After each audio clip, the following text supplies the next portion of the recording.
Well, first up, the International Monetary Fund says it is ready to assist countries badly hit by the current global economic challenges. The fund has been warning the West is yet to come for the global economy. Speaking at the annual IMF World Bank meetings in Washington, D.C. in the U.S., the IMF boss, Kristalina Georgieva, noted that everything must be done to support countries that are struggling. Georgieva sent us this report. According to the IMF Managing Director, they are taking the steps to ensure that the current challenges with individual countries doesn't spill over to become a global crisis. And that is why she believes that any country that has a problem and is a member of the fund should quickly move for some level of assistance. She's also been talking about a new fund that has been created for countries that has been hit badly by the shocks of commodity prices and food as well. She believes that all these measures, if they are taken right on time, will minimize the global shocks, despite she warning that the West is yet to come in terms of the aftershocks of the global recession and the current challenges that we are facing right now with the global economy. We do need to step into our counter-cyclical role proactively, and I do encourage our members not to hesitate. If you think that you need a buffer, we are here for you, and that particularly applies to the innocent bystanders, countries with strong fundamentals hit by exogenous shocks. We have precautionary lending facilities for you. So we are far from being constrained. As you also know, we have come up with this innovation of on-lending SDRs. We are targeting 100 billion. This is additional to our lending capacity of 1 trillion. Should there be a need, we may appeal to our members to do even more. Now the average is around 20% of the SDRs strong economies received. France set up a good example, saying we are going to go to 30%. Let's see how the economy shapes up. Do we need to do more? You're right to say that usually these decisions are taken after a great deal of negotiations in the last moment. We have a deadline mid-December 2023. There is a possibility that we may see some acceleration. Why? Because of the complicated global economic environment. There may be desire to send a signal that the fund is there for the members. And since, as I mentioned in an answer to a question about India, since India is the next chair of the G20, they're very committed to a strong, quota-based, well-resourced IMF. We might see more engagement that comes under their leadership. From Washington, D.C., IMF headquarters, this is George Jaffe reporting from the annual meetings in Washington, D.C., USA. Well, so the IMF warning the West is yet to come for the global economy. Right here at home, we are feeling the pinch, aren't we? Inflation is up. The local currency continues to depreciate. The cedi now going for 12 to the dollar. And the Ghanaian Union of Traders Association warning there could be shortage of goods during the festive season because of very high import charges as a result of the unstable exchange rate regime. President of GUTA, Dr. Joseph Obeng, joins me in studio to discuss this. Grateful to have you in the studio. I want to first pick your reaction to news that we have hit 12 to the dollar. It's very unfortunate. It was communicated to me because I've sent somebody to go and change money for me. And I was thinking that it was about 11.6. Mm-hmm. Now he told me he can't get it anyway, and that is being quoted 12.03. Then I said, God, where are we heading to? This is a serious situation. Our capitals are getting eroded, and rather fast. It's not that it's going slowly. It's scary. Wow. And I'm hearing that GUTA intends to demonstrate on Wednesday next week. That is part of the reason, Wednesday, I guess, you are demonstrating. Tell me more about it. Yeah. You realize that when the dollar hit 10 Ghana cedis, mm-hmm. we had even warned before that businesses are bleeding. You remember you made that story.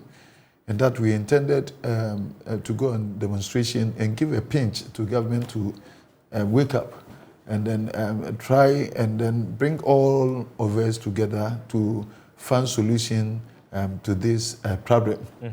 And you recall that when we intended to go embark on demonstration, the Council of State appealed to us. And you had an engagement with them. You gave them 1 month. 1 month. And with all the effort that we did, the frustration even to get the officialdom on the table and all that, we think that we are not being taken seriously, even though the Council of State, to tell the truth, have done a yeoman's work. See our elderly people trying to find solution, and then we can, because we started at 10 and we're now 12. So it means that we have to go back on our demonstration to give a pinch to the government that we cannot take it any longer, and that at this stage, all our capital is finished. Just to make our audience understand the sort of challenge that you are in, you talked, for example, about the high import charges. So if you had this money and you're importing something in January, that has changed tremendously, drastically from January till November.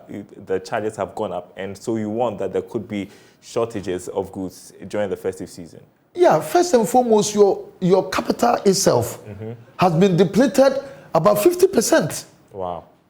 The money that you would have used to bring these goods, the money itself has been depleted.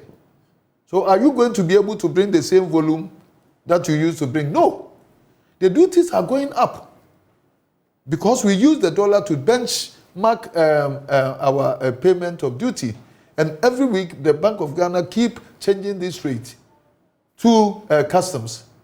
And that's why we came out to plead with them to peg it at least quarterly for these purposes. Duty have risen to about 40%. So what else can we do? So if even we're able to bring some goods for the Christmas, the price is going to go up to the extent that affordability is going to be a problem. Already, the consuming public is overstressed. Look at inflation. Their purchasing power is gone down to the barest. And today we are hearing that fuel prices are going to go up from next week by 10%, I'm told, by the COPEC Ghana. And so that also implies that inflation is going to go up, because then it's going to hit... It's going to add up to cost. Yeah, and then you also raise issues about the VAT standard rate of 19.25%, which you say is double taxation. Tell us about that. There's no equity in this tax system. For 5 years, we have been paying a flat rate of 3%, and there was no problem.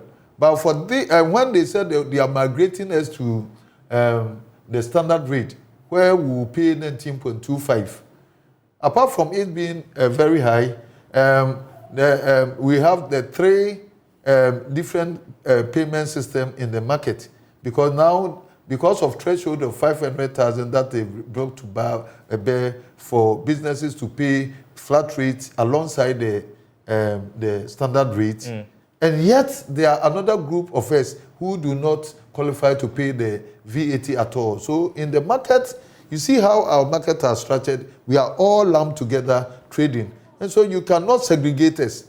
And then one shop will be paying 19.25, another is paying 4%, and yet another is not paying at all. So the tax is discriminative, and the compliance level is virtually nil, because nobody will overprice himself out of the market. And that's why the Kumasi people stood up. I was going to raise that, because this week we've seen business owners at the Central Business District of Kumasi lock up shops. They were even intending to demonstrate, but then I understand that Santema intervened, and so now they have relaxed, they've opened the shops. But you're going to demonstrate on Wednesday. Is it the case that you have given up hope in the government and its ability to solve the current crisis that we are facing, the city's issues, inflation, I mean, the general state of the economy, which is in a very bad shape? The situation as we see ourselves now, can't one confidently say that we have been put on autopilot?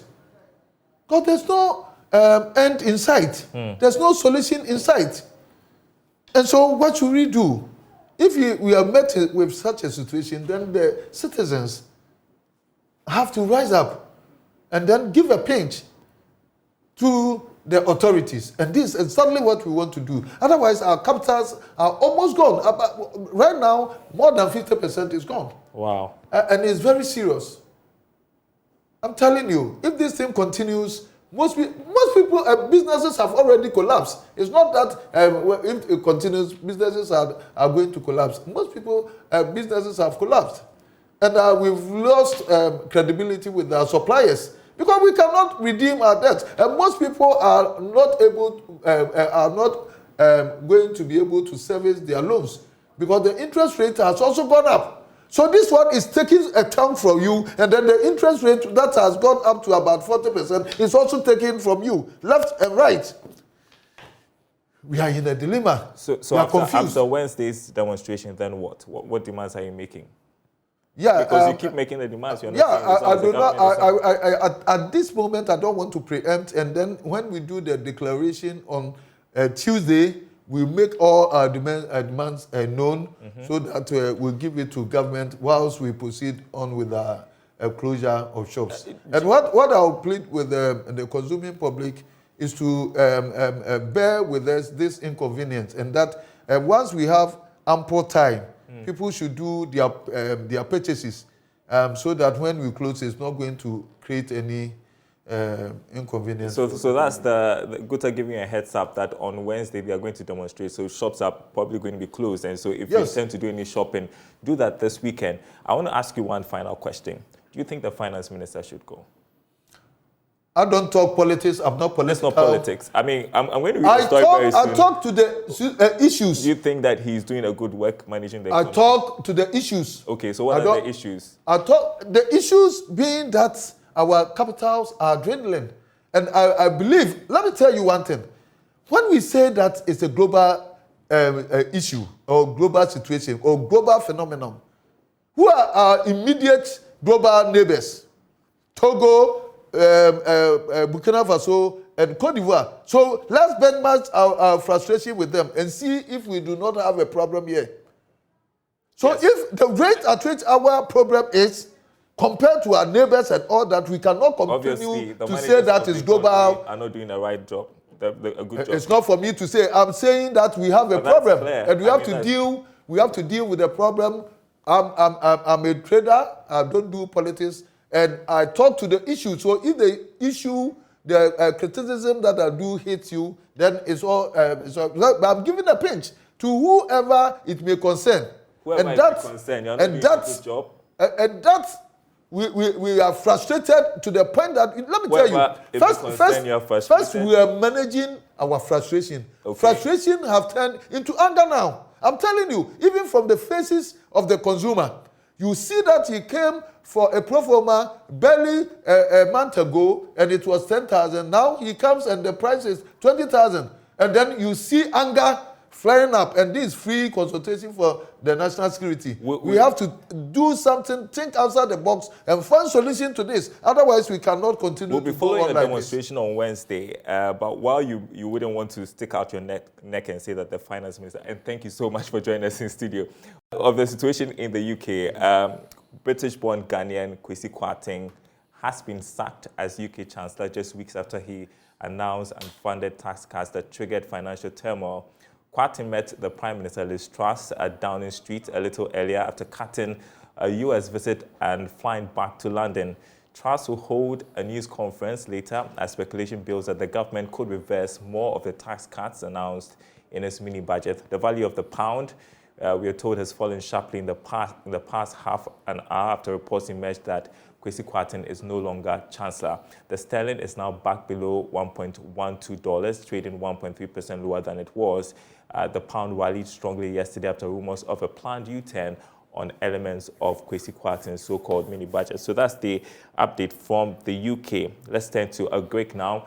The government says it is committed to collaborating with Agric economists in teaching agribusiness due to the rippling effect on the agricultural value chain.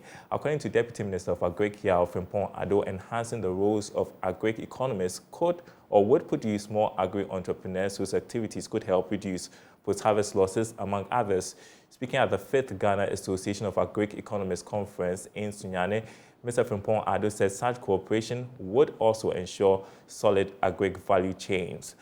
Precious Semovo has more in this Scientists, report. agricultural economists, researchers, and students are participating in the 5th conference of the Ghana Association of Agricultural Economists, hosted by the University of Energy and Natural Resources in Sunyani in the Bono region.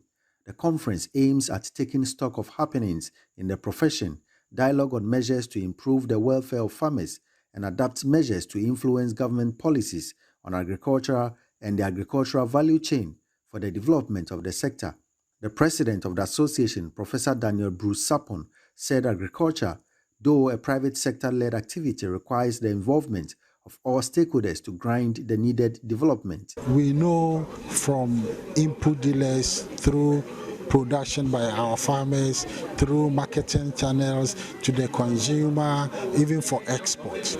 Now, these linkages are so important that any mishap anywhere could derail what we all want for our agricultural development. But we also understand the challenges. It's good we talk about it. It's good we continue to devise policies and implementation strategies to overcome these challenges. And it is not just in the purview of government, it is in the purview of all of us as stakeholders. Agriculture, we all know, is a private sector-led activity, not a government-led activity.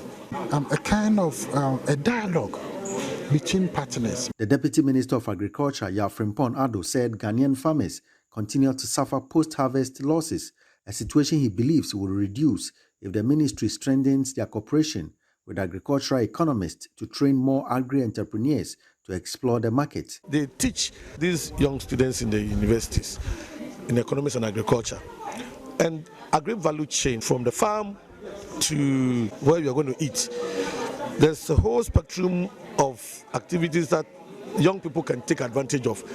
And when you teach these people about agri-businesses, they become entrepreneurs, and they become agri-entrepreneurs, and therefore the post-harvest losses will reduce.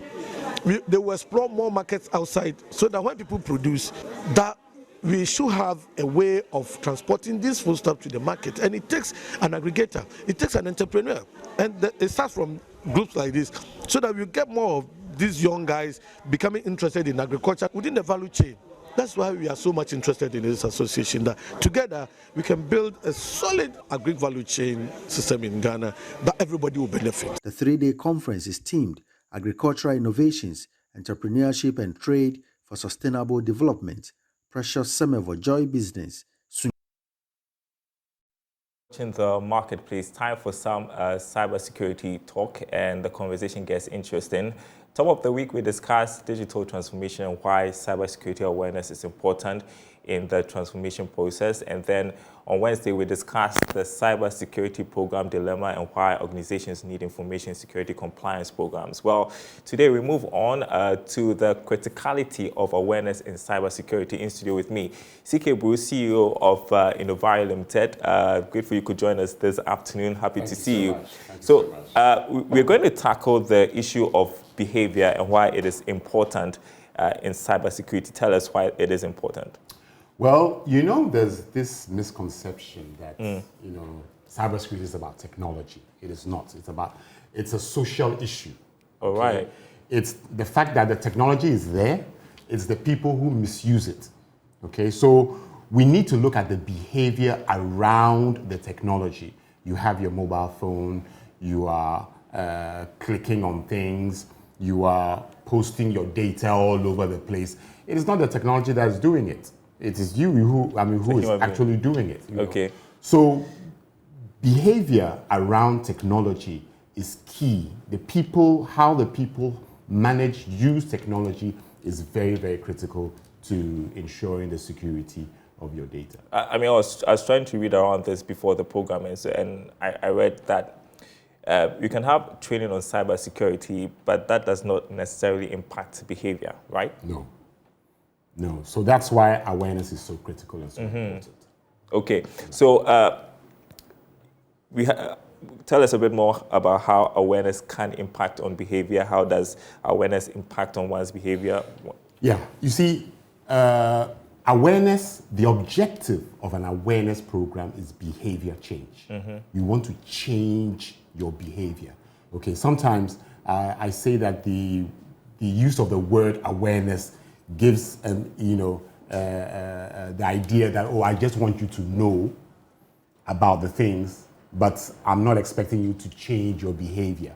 Okay, so the nature of awareness, the messaging and how it is constructed should drive behavior change. Okay, so people, this habit of people clicking on all the links that come. There's old one that Toyota says win a free car.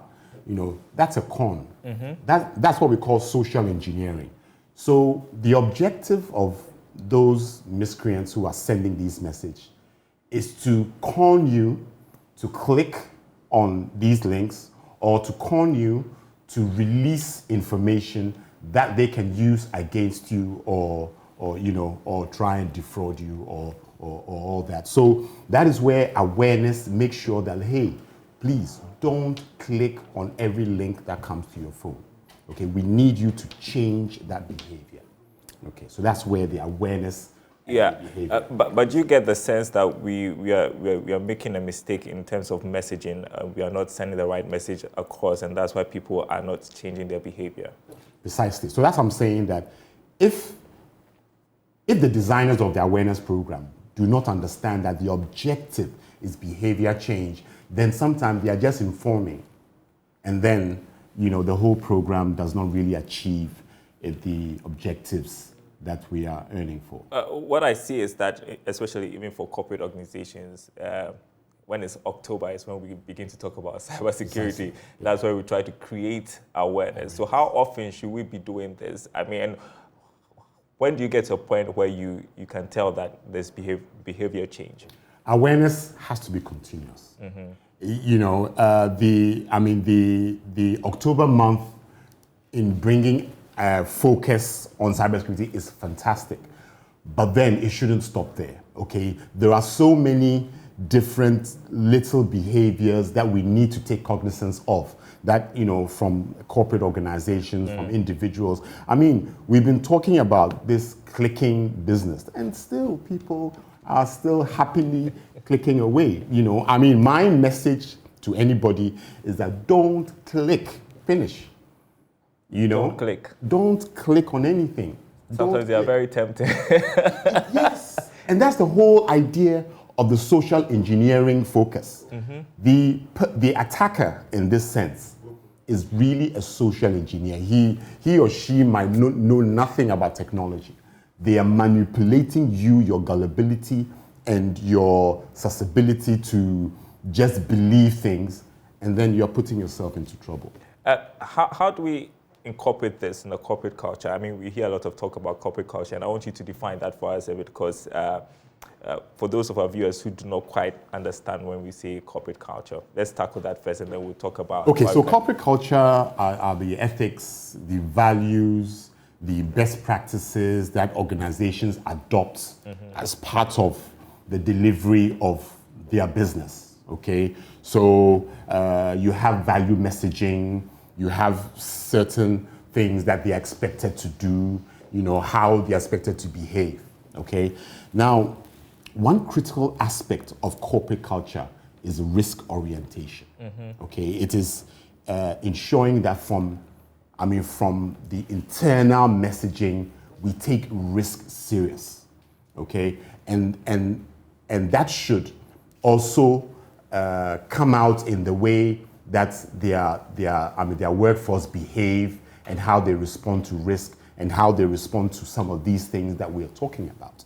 Okay, so we all know how significant technology risk is for any corporate organization. Okay, so it's very, very important that orientation is part of the way that the workforce behave, as part of the culture. Okay, so the culture, so the culture impacts on behavior generally. And that impacts on compliance. That is fantastically impacts on compliance. Okay, anything else you want to say as we wrap up this segment? Well, in talking about compliance, in talking about how the impact hits us, is the fact that we need to set the right corporate culture to ensure compliance to policies, to ensure compliance to these awareness messaging, to ensure compliance to all the expected correct behaviors that organizations need to promote within the I think also be quite helpful to have do's and don'ts. Precisely. Yes. So those are more specific, you know. So we need to ensure compliance to all those messaging and all those dictates. All right, CK Bruce, CEO of Innovare Limited. It's been helpful this week, the sort of education we are getting about cybersecurity. And I don't know if you're going to have you on another time, but we hope so very soon. I appreciate your time with us. And that's the marketplace. More news on our website, myjoyonline.com/business. You heard it here first. Guta is going on a demonstration on Wednesday to protest the current economic conditions. Thanks for watching. We'll be back same time next week.